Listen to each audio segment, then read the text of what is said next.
Let's think of digital transformation for what it actually means to the ordinary person on the ground. Yes, we have all these ideas about what it means for business, what it means for commerce, but what does it actually mean for an ordinary person on the ground? And for me, that is the starting point. So at CRASA, when we're thinking of digital transformation, we are looking at primarily, or should I say as a first step, closing the digital divide. That is connecting the unconnected. Because whether you like it or not, for any citizen to actively participate in the economy going forward and currently, they need to be digitally connected. Almost everything about life is digitally connected right now. So through our Universal Access and Service Committee, this is the primary forum for pushing that agenda, which simply operates on the premise that digital transformation starts with people. It starts with connecting people. So through this committee, we have been able to develop various tools, various guidelines that assist member states to take active measures in terms of closing that digital divide. How do you extend mobile coverage in a sparsely populated country?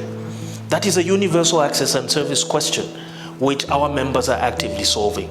So one of the tools, obviously, is to make sure that you provide infrastructure that service providers are able to identify as being cost effective for them to roll out in those areas.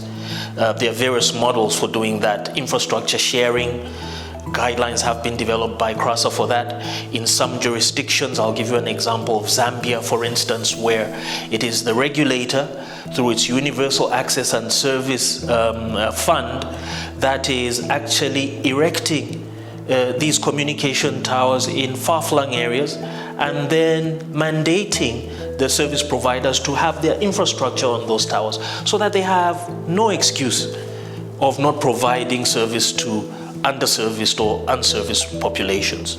So at an infrastructure level, these are some of the examples we're seeing. This very same model is working very well in a country such as Botswana as well, where they have identified and prioritized, again, this concept of digital transformation being linked to people, and this linkage directly to education. So if you are looking right now in our region for a very successful program of connecting unconnected schools, look at Botswana.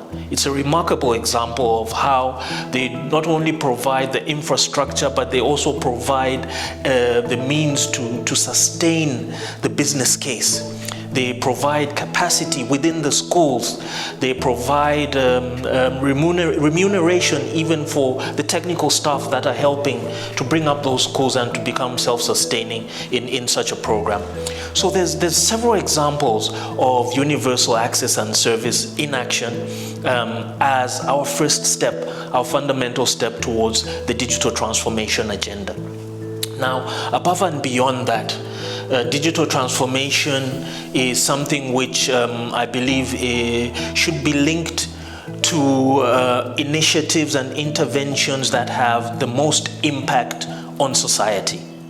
Okay, so you can have a digital transformation intervention that benefits your business, but for impact on society, you are looking at things such as public health, public transportation. You're looking at government. In our jurisdictions here in Southern Africa, I can give you an example of Zimbabwe, for instance, that has recognized that the National Postal Network is a point of presence for extending digital access to government services to the population. So you would go in a post office in Zimbabwe and you will find, for instance, the ability to apply for various government services and receive them digitally through that infrastructure.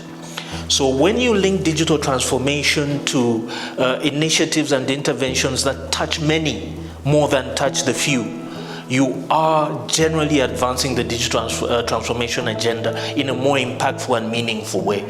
So this is something that we actively support as CRASA.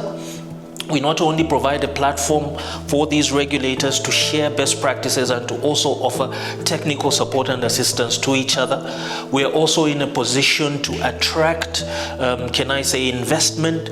We're in a position to attract technical assistance that can be concentrated. So through the IPRIS program, for instance, when we bring regulators that are pursuing a particular type of universal access initiative and require technical expertise or learnings from the European Union and so on and so forth, IPRIS will be that channel. CRASA will be the platform by which they interact with IPRIS in a harmonized and well-structured environment.